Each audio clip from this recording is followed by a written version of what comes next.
दोस्तों नमस्कार, मैं राकेश श्रीवास्तव। मालेगांव ब्लास्ट के मामले में एनआईए कोर्ट का फैसला आ गया है और एनआईए कोर्ट ने सभी 7 आरोपियों को बाइज्जत बरी कर दिया है। 2008 में हुए मालेगांव ब्लास्ट में करीब 6 लोगों की मौत हो गई थी और 100 से अधिक लोग जख्मी हुए थे। करीब 17 सालों तक चले इस मामले की सुनवाई के दौरान तमाम तरह के उतार चढ़ाव आए, लेकिन इस मामले का जो फैसला आया है वो किसी के गले नहीं उतर रहा है। 2008 में जो बम ब्लास्ट हुआ था उसमें जिन 6 लोगों की मौत हुई थी, उन 6 लोगों की मौत का जिम्मेदार आखिर कौन है, एनआईए कोर्ट इसे पता नहीं लगा पाई। या खास करके ये कह सकते हैं कि इंडिया की सबसे टॉप मोस्ट संस्था एनआईए इस बात का पता लगाने में पूरी तरह से नाकाम साबित हुई है कि आखिर इस ब्लास्ट के पीछे कौन जिम्मेदार था। क्योंकि जिन 7 लोगों को आरोपी बनाया गया था, उन 7 लोगों को अब कोर्ट ने बरी कर दिया है। इनमें भारतीय जनता पार्टी के पूर्व सांसद प्रज्ञा सिंह ठाकुर, कर्नल पुरोहित और तमाम आरोपी शामिल थे। लेकिन कोर्ट ने कहा कि एनआईए कोर्ट में इस बात को साबित करने में पूरी तरह से नाकाम रही है कि यह ब्लास्ट और इस ब्लास्ट में शामिल लोग यही है। यानी प्रज्ञा सिंह ठाकुर, जिस पे यह आरोप था कि उनकी स्कूटी का इस्तेमाल इस ब्लास्ट में किया गया, वो स्कूटी प्रज्ञा सिंह ठाकुर का ही था, यह साबित नहीं होता है।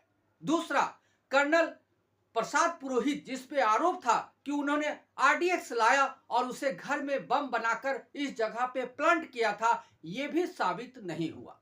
साथ ही अभिनव भारत नाम की जो एक संगठन है, जिसे कांग्रेस की तरफ से आतंकवादी संगठन कहा जाता रहा है, उसकी भूमिका पर सवाल खड़े किए गए थे।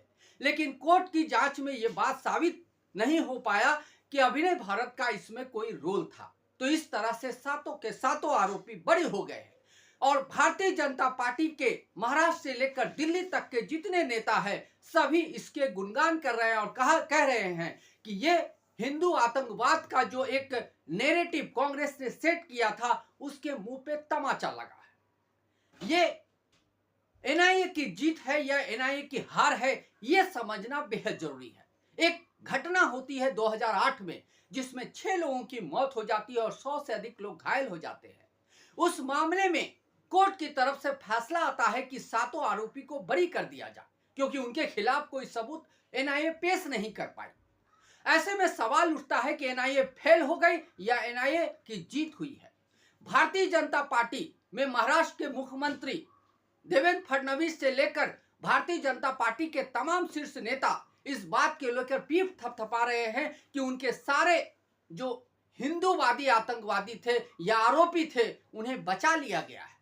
तो क्या यह कानून व्यवस्था का माहौल नहीं है कि एक बड़ी घटना होती है और जिससे हेमंत करकरे जैसे एटीएस के उस समय के जो तत्कालीन चीफ थे, उन्होंने आरोपी बनाया था, वो सभी के सभी बच गए।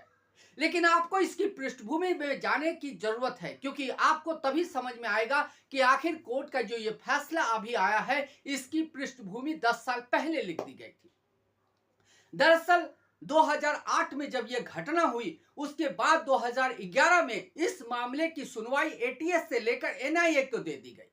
एनआईए के पास जैसे ही यह मामला सामने आया, उसके बाद एनआईए ने इस केस को कमजोर करना शुरू कर दिया।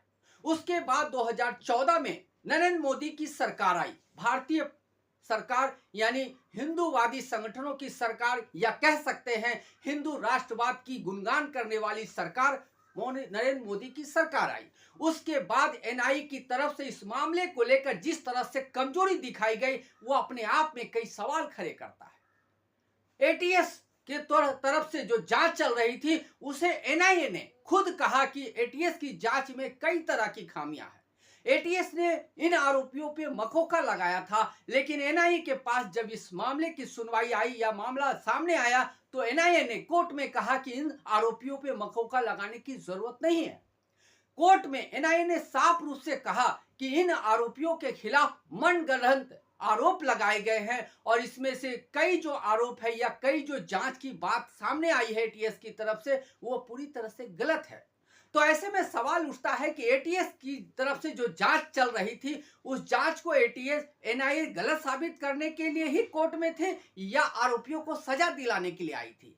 सवाल कई तरह के हैं, क्योंकि उस समय की जो सरकारी वकील थी सालियान, यानी रोहिणी सालियान ने इस मामले से अपने आप को अलग कर दिया था और साफ रूप से कहा था कि उन पर ऊपर से दबाव है कि इस मामले के जो भी आरोपी है उनके प्रति सॉफ्ट स्थिति बरती जाए, यानी उनके प्रति नरमी बरती जाए, यानी इस केस को कमजोर करने की कोशिश शुरू से हो रही है।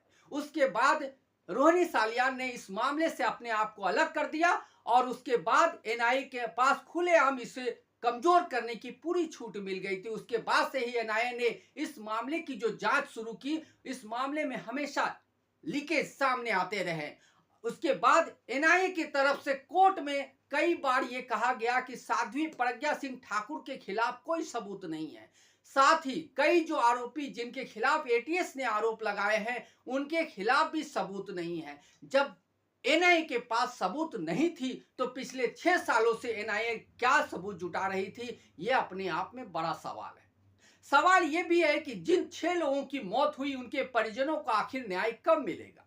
जिन 100 लोगों के जख्मी होने की वजह से लंबे समय तक इलाज पे खर्च करना पड़ा, उन लोगों को आखिर न्याय कब मिलेगा। आखिर इस बम धमाके के पीछे कौन था, आखिर इसका पता अब कौन लगाएगा, क्योंकि 17 सालों में जिन लोगों को आरोपी बनाया गया था उसे कोर्ट ने अब बाइज्जत बरी कर दिया है। इसे लेकर केंद्र सरकार से लेकर राज्य सरकार तक, यानी भारतीय जनता पार्टी के तमाम नेता जश्न मना रहे हैं, पटाखे फोड़े जा रहे, पेड़े बांटे जा रहे और एक दूसरे को बधाई दी जा रही है। और कहा जा रहा है कि कांग्रेस ने जिस हिंदू आतंकवाद का नैरेटिव सेट किया था वो गलत साबित हो चुका है।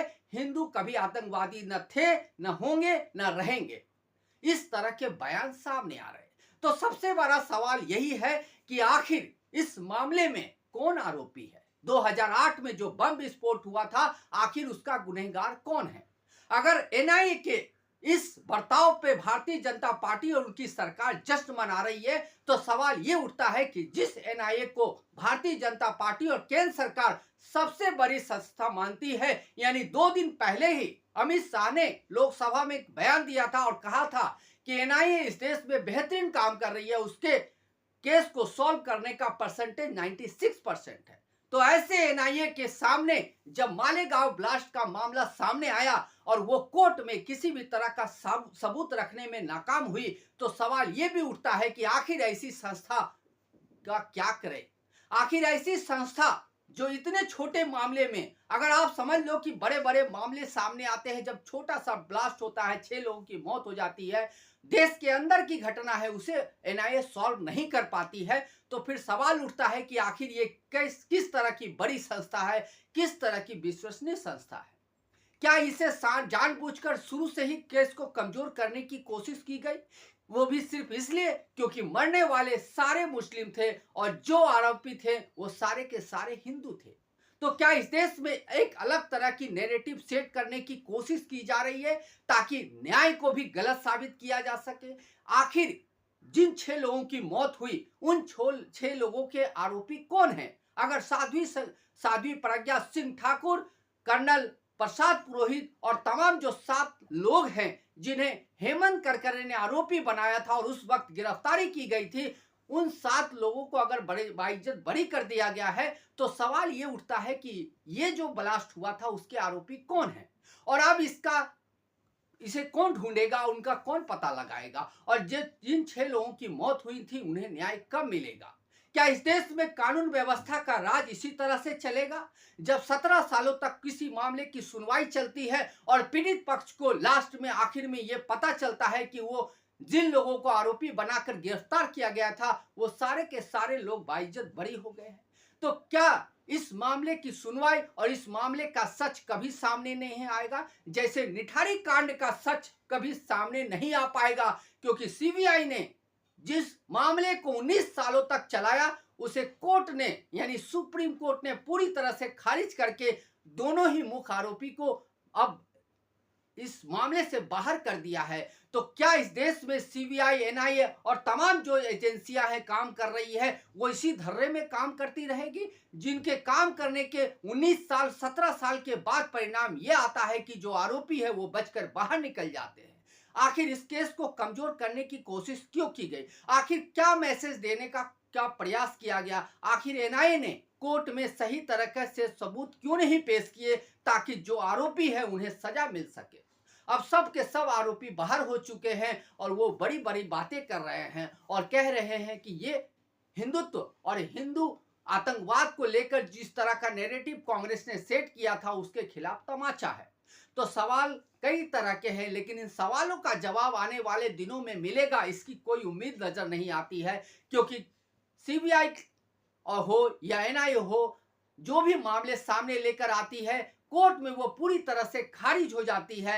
ऐसे में सवाल ये उठता है कि अगर इस मामले को हाई कोर्ट और उसके बाद सुप्रीम कोर्ट भी ले जाया जाता है, लेकिन सबूतों का अगर अभाव इसी तरह से बना रहता है तो क्या वहां भी ये मामला टिकेगा? या आने वाले दिनों में पता चलेगा कि पीड़ित पक्ष की तरफ से इस मामले को हाई कोर्ट और सुप्रीम कोर्ट में ले जाया जाता है या नहीं। लेकिन फिलहाल जिन 6 लोगों की मौत हुई थी उनके लिए बस इतना ही कह सकते हैं कि इस देश में न्याय की उम्मीद करना भी बेमानी हो गई है, क्योंकि उनकी मौत तो हो चुकी है लेकिन उनकी आत्मा को ये बताना भी मुश्किल है कि उनके साथ कभी न्याय होगा। आज के लिए बस इतना ही। अगर आप हमारे श्रोता हैं तो आप हमें जरूर लाइक और सब्सक्राइब करें। तब तक के लिए नमस्कार।